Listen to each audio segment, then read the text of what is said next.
third one, we have a connecting rod. This rod is known as a connecting rod. And we have crank and crankshaft here at the bottom. And at the piston head, so head of the piston, we have two valves. This is known as the inlet valve and this is known as the exhaust valve. And we have two manifolds also, inlet manifold and exhaust manifold. And finally, we have spark plug or a fuel injector placed in this position, that is at the topmost position between the inlet and exhaust valve. So these are the major parts of IC engine. But this does not mean that these are the only parts of an IC engine, because IC engine consists of several systems. For example, cooling system, ignition system, lubrication system, a number of systems are there in addition to this. And in that there will be a number of components also. But this is the basic elements that constitute of an IC engine. So we have a cylinder, piston, we have a connecting rod, crank and crankshaft, inlet valve and exhaust valve, then inlet manifold and exhaust manifold, and spark plug or a fuel injector. Now let's go deep into this one by one and see what are the functions of these individual components. So we will see the first part. The first part of IC engine is a cylinder. So the cylinder, this is the cylinder. You can see here that is a basic structure of an IC engine, consisting of cylindrical structure. And this is the actual figure of what this cylinder looks like. So this is a multi-cylinder engine. This is a single cylinder engine, this figure. But IC engines are normally multi-cylinder engines for getting high power. So this is an actual 4-cylinder engine, inline 4-cylinder engine. So what is a cylinder and what is its functions? So cylinder is firstly where the piston reciprocates. So inside the cylinder, the piston will be reciprocating up and down motion. It will execute inside this cylinder. And the cylinder is normally made in two parts. That is the important one. Normally the cylinder is not constructed as a single part. It is constructed or cast into two parts, that is cylinder block and cylinder head. So this part, this bottom part, this part is known as cylinder block. So this is a figure of cylinder block. And the upper part, which contains the valves and spark plug etc., are mounted. It is known as a cylinder head. So normally the cylinder will be made into two halves and they are assembled together to form the complete structure. The inlet valve, exhaust valve and the spark plug is mounted at the cylinder head. So the cylinder head, we will have inlet valve, exhaust valve and spark plug, and the cylinder block will help to move the piston. Now the second part is of course the piston block. So that is the function of a cylinder. So the piston, this is the actual figure of a piston. It's mostly made of aluminum alloys, so it will have a shining appearance. And what is the role of piston? The piston is a cylindrical in construction and slides up and down inside the cylinder. This piston has several functions. This is one of the parts which carry number of functions in an IC engine. What are they? The first function is to create vacuum during suction stroke. So this we will study in detail during working. So the first function of piston is to create a vacuum, that is pressure less than atmospheric pressure is known as a vacuum pressure. And that vacuum pressure is created by the movement of piston during suction stroke. And another function is to compress the charge. The charge means air fuel mixture, or air is known as a charge. So in charge in IC engine represents the air fuel mixture mostly. So the second function is to compress the air fuel mixture during compression stroke. And third function is to transmit the power, that is the in power stroke or in expansion the power will be produced and transmit this force to the connecting rod. So here we have a connecting rod. So that is the third function of piston. And finally, it helps to remove the gas or pushing the burned gas, already burned gas out of the cylinder. That is in the exhaust stroke. So all these are the 4 strokes. This we will study in detail in next session. So in all the 4 strokes, the piston is having some function. In suction stroke, it helps to create vacuum. Compression stroke, it will help to compress the charge. In power stroke, it helps to transmit the power to the connecting rod. And finally, in exhaust stroke, it helps to push the burned gas out of the cylinder. So all these are the functions of cylinder, piston. And you can see here a groove is cut at the outer periphery of the piston. This is for the piston rings, because we know that there should be some small gap between the piston and cylinder, because it has to move smoothly with very high speed. So there should be a small gap between the piston and cylinder walls, and to provide a good tight seal between this, we are providing a cylinder rings. These rings are known as the piston rings. So we can, normally 3 piston rings will be there. For every piston we will have 3 piston rings. They will be fixed in this groove. Here you can see 3 grooves are cut, and in that groove we will fix 3 piston rings. So that helps to provide a good seal between the cylinder wall and piston. And they are normally made of aluminum alloys. So piston is normally made of aluminum alloys. Now the next part, so we have completed cylinder, piston, then connecting rod. So this rod which connects the piston and crank is known as the connecting rod. So connecting rod, this is the actual figure of connecting rod. It has 2 ends. So one end, the small end will be connected to the piston here with the help of a pin and bearing, and the big ends, this larger one is known as the big end of connecting rod, that will be connected here to the crank. So that is the connecting rod. So connecting rod connect piston to the crank and crankshaft. And what is the function of connecting rod? You have already seen the piston is moving a linear or executing a linear motion, reciprocating motion. But what we need is a rotation. The final output of engine is mechanical energy, which means a rotation, continuous rotation of crankshaft. So the connecting rod converts this reciprocating motion to rotary motion of the crank. So even though the piston is moving up and down, we require the crank movement in the rotary movement, and that is done by the connecting rod. So connecting rod converts the reciprocating motion of piston into rotary motion of the crank.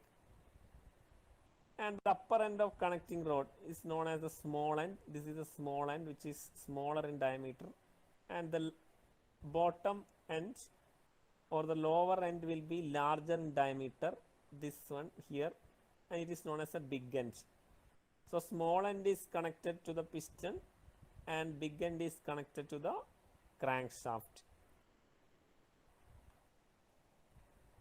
And they are made of cast or forged steel. So the material used for manufacturing this connecting rod is cast steel or forged steel. So that is the role of connecting rod in IC engine. So next part will be the crank and crankshaft.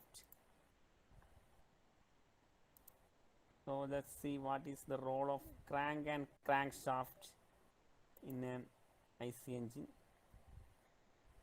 So this is a crankshaft and crank. This is of a multi-cylinder engine. So this is a crankshaft. You can see a shaft. So what is the role of crank? The crank in this figure you can see here, one end of the crank is connected to the big end of the connecting rod, and other end we have the crankshaft. So at the center of the crank we have a crankshaft, a shaft which we are taking power to the outside, and the other end of the crank will be connected to the big end of the connecting rod by a crank pin. So the one end of the crank is connected to connecting rod, and other end we have the crankshaft. And the power from the engine is imparted outside through the rotating crankshaft. So we already discussed in automobile, the crankshaft rotation is given ultimately to the wheel of the automobile through gear systems, or in a generator IC engine it will be given to a generator, etc. So whatever with the application, the power from the engine is taken outside through this rotating crankshaft. And the case in which the crank and crankshaft is enclosed, you can see a bottom case in which it is enclosed, and that is known as the crank case. So the crank and crankshaft will be enclosed in a cast iron case known as crank case. And this crank case also acts as a storage for collecting the lubricating oil. So that we will see later what are the functions of lubrication system. So for the time being, just understood that this crankcase will also act as a storage tank for collecting the Then next we have inlet manifold and exhaust manifold. What is inlet manifold and exhaust manifold? It is nothing but a pipe. You can see here, this is the end of that inlet manifold here, cross section of inlet manifold, and this is the cross section of exhaust manifold. So what is that inlet manifold and exhaust manifold? It is just a pipe through which, inlet manifold is a pipe through which the air or air fuel mixture is drawn into the cylinder. So the fresh air fuel mixture or air will be entering through this inlet manifold. So it is simply a pipe through which the fresh charge will be entering into the cylinder. And similarly, exhaust manifold is another pipe through which the burned gas, the already burned gas, are removing in or escaping into the atmosphere. So you can see that end of exhaust manifold of an automobile we have the silencer. The silencer is used for reducing the noise of exhaust. So that is the connected in the exhaust manifold. So like that we have two manifold which represent simply a pipe. One is for carrying this fresh charge into the cylinder, other one is for carrying or escaping the burned gas out of the cylinder. Then we have inlet valve and exhaust valve. This is a very important part. We can see this is an inlet valve and this is an exhaust valve. So valve means we can open or close it according to its position. Suppose this inlet valve comes downward, means this passage will be open. The inlet manifold gets open. And similarly, if it go back, means in this position it is almost closed. The inlet manifold is closed. So like that we can control the exhaust valve also. We can open it or close it at different positions. And this is the actual representation or a real figure of inlet valve and exhaust. Here you can see this is a 4-cylinder engine. So minimum of 8 valve will be there. So minimum 2 valves, 1 inlet valve and 1 exhaust valve is required for 1 cylinder. So this is a 4-cylinder engine. So it is having minimum of 8 valves. So inlet valve is located at the cylinder head at the end of inlet manifold.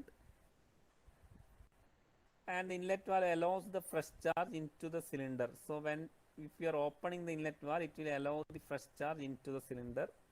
But if it is in closed position, it will not allow the fresh charge entering into the cylinder.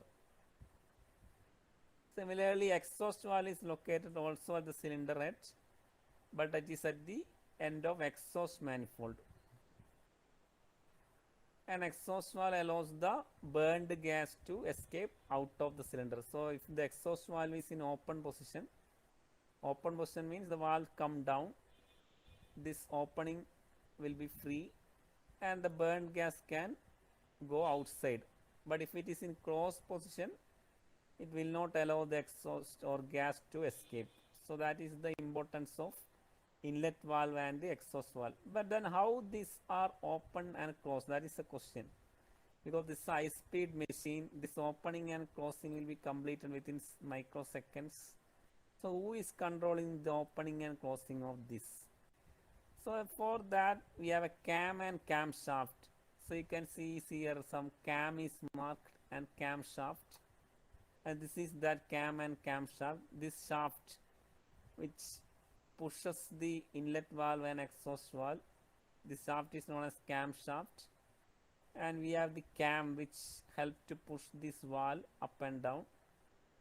So this opening and closing of valves are controlled by cam and camshaft, and they are made of, normally inlet valve is made of nickel chromium steel and exhaust valve is made of silicon chromium steel.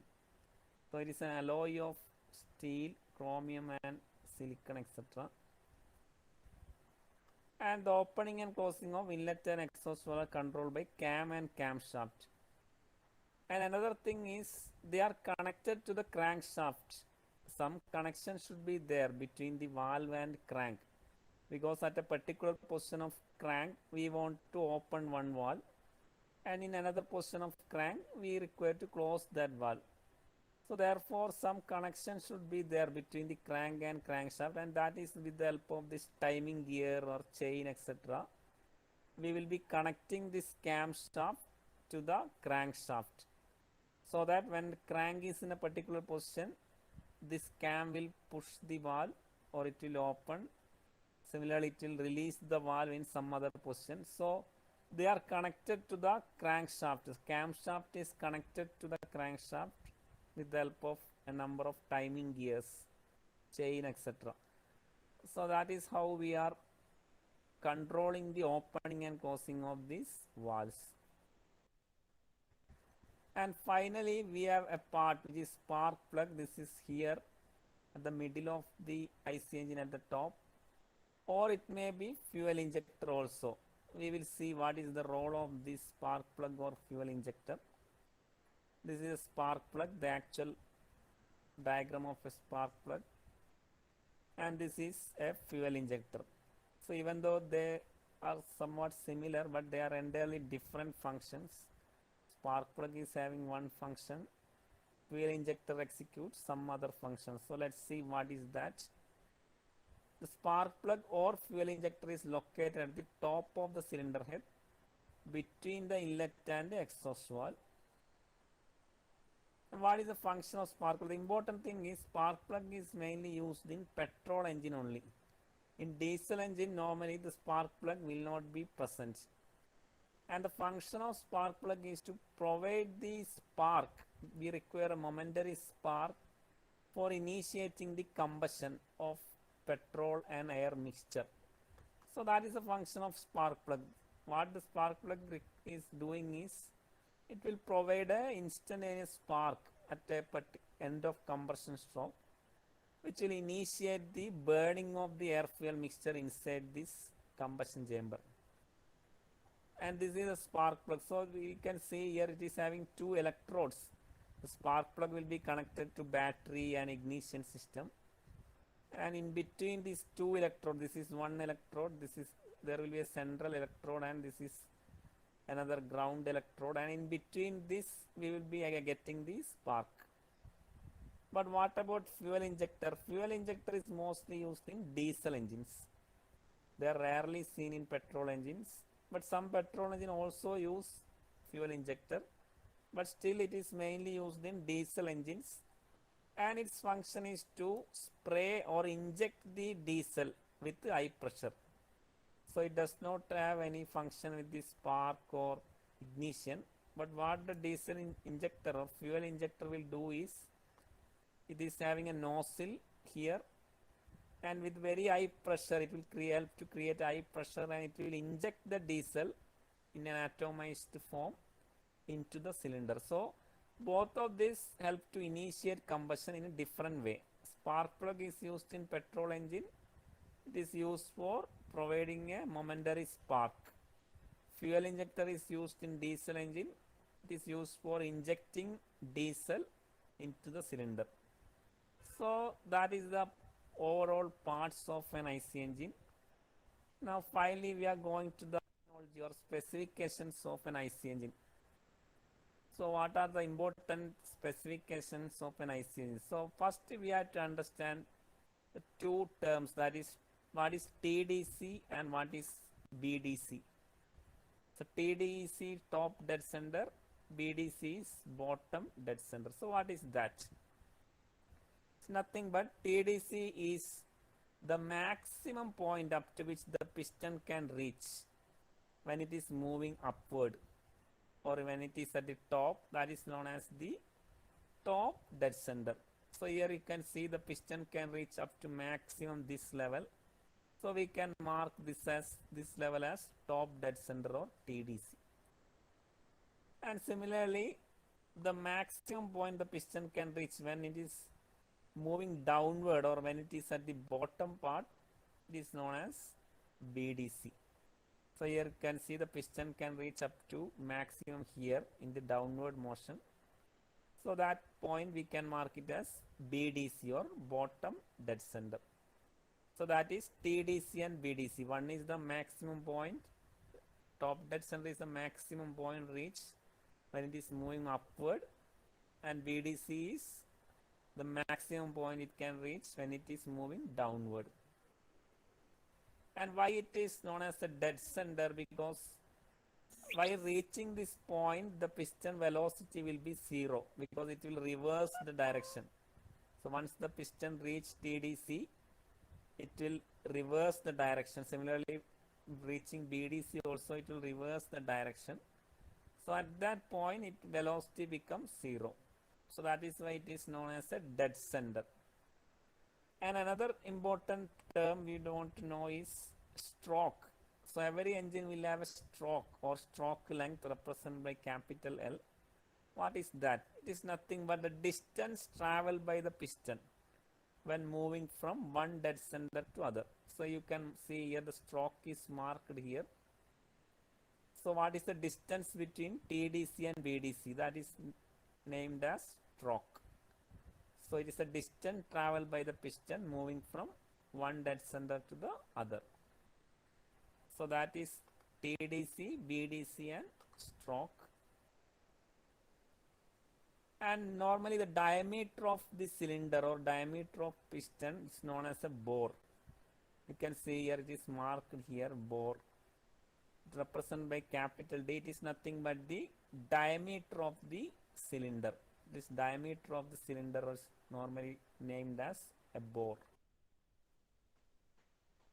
Now we have three volumes, important volumes for an IC engine. The most important one is swept volume. So you might have seen for every vehicle we are associating some number. For example, you have seen Maruti 800. So what is this 800 represents? Is there any significance? Similarly, if you go a Pulsar 250, you have seen Pulsar 250, Pulsar 150. Whether this number is having any importance to the power and mileage of the vehicle? Yes, this is very much influential. And that number is this swept volume in centimeter cube. So that is the importance of swept volume. So normally it will be represented in centimeter cube, or in some vehicle it will be in liter. For example, you can see the Innova. For larger vehicle like Innova, it will be in Innova 2.3. That means 2.3 liter is its swept volume. So what is the importance of swept volume, or what is swept volume? Swept volume is the volume covered by the piston traveling from one dead center to other. So already we can see the distance covered by the piston is stroke. But what is the volume? What is the volume contained in between these two dead centers? That is known as the swept volume. So automatically it will be the area into stroke length. So the length covered by the piston, or the distance covered by the piston from moving one dead center to other, is stroke, capital L. And the area is, we know bore, diameter is given. So area will be pi by 4 d square. So pi by 4 d square into L will give the swept volume. So please note down that it is not total volume, it is the swept volume. Swept volume is different than the total volume of the cylinder.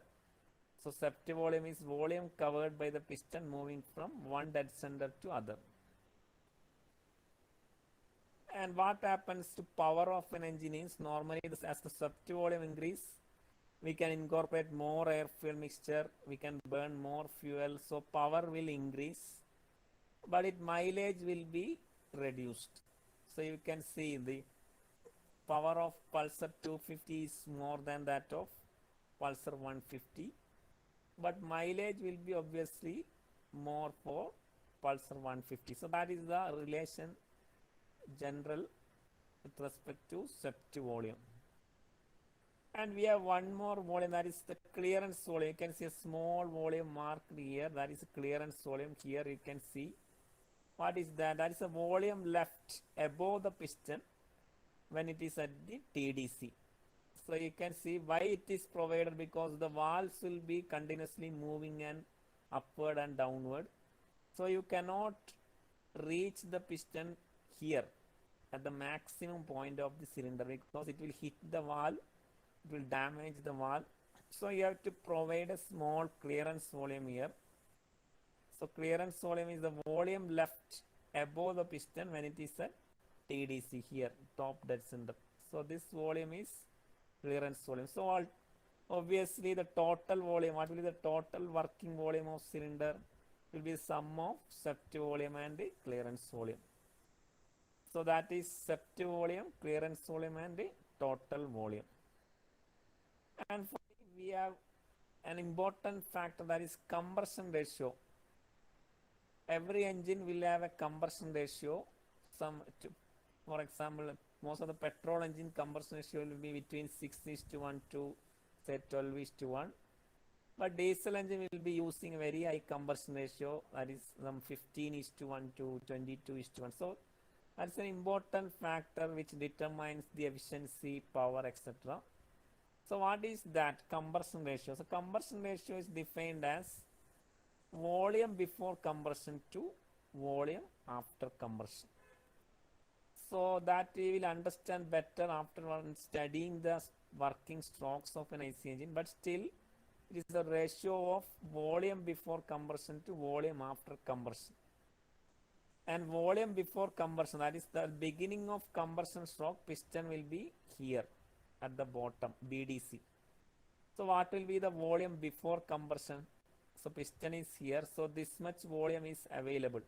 This total volume will be available before compression. So that is Vs plus Vc. Vs represents swept volume, Vc represents clearance volume. We have already defined this, and total volume is Vs plus Vc. So that much volume will be available to the gas before compression. But at the end of compression, the piston will reach here, TDC. Then what will be the volume available? Volume after compression, only this volume, clearance volume. So denominator will have Vc only. So compression ratio is volume before compression to volume after compression, and therefore it will be Vs plus Vc by Vc, or we can write it as 1 plus Vs plus Vs by Vc. So that is the compression ratio. So all these are important parameters which we use in solving problems or specificating a actual engine, etc. So first we have to understand what is TDC and DDC, then what is stroke, then what is bore, then what are the volumes related to an engine, swept volume, clearance volume and total volume, and finally what is compression ratio. So next session we will discuss the working of 4-stroke and 2-stroke engine. So thank you.